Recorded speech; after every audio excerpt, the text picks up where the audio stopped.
going from here? Where do we go?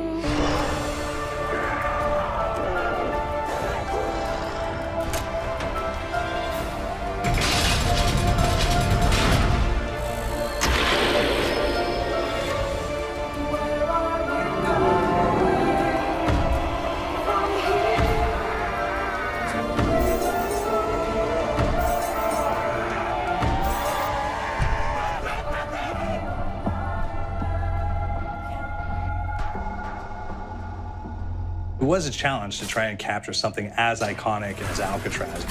You know about this. This is arguably the most famous prison in the world, and now you're in it. Just the space, the physicality of it, because it's quite claustrophobic. When modern-day prisons are designed, they really consider not intimidating people or making the spaces, as least stressful as possible. Well, Alcatraz didn't suffer from those restrictions. They did the research, they went out, studied Alcatraz, not just from books or internet.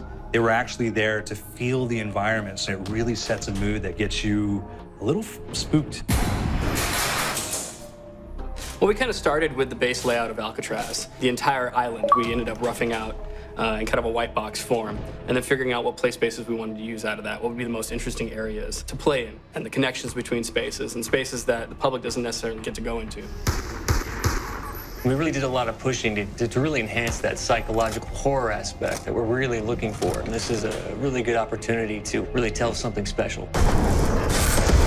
Like I got stuck right through the gates to hell! This time around, I feel like it's been identified that there are these side missions that you're going to go out and try to accomplish. Al and the rest of the groups put together this escape plan, but the point is to get the parts and assemble this plane so they can get off the island. We did something new for the first time. We have actually contextual music that goes off. So that's a first for zombies. And it's all based around this horror thriller aspect. Every location will have a specific stinger that you hear when you find it, when you discover it, when you start unraveling the story. We start building on the music that you're hearing, and it's really enhancing that experience and going along with it in parallel.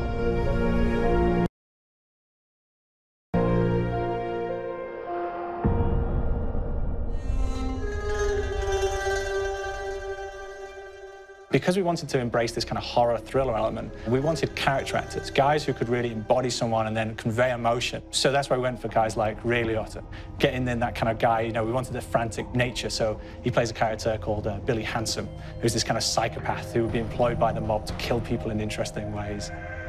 Chaz Palminteri, he plays a guy called Sal DeLuca, an old mob boss. Michael Madsen playing Finn O'Leary. He's kind of worked himself from the floor, from the streets. He's got his hands dirty in the blood and the guts a couple of times. And then we had Joe Pantoliano, and he plays Arthur Arlington, who's nicknamed the Weasel. Those guys, they bring a quality and a subtlety and timing that you can't really identify or try to recreate. Bring it on! Dirtbags!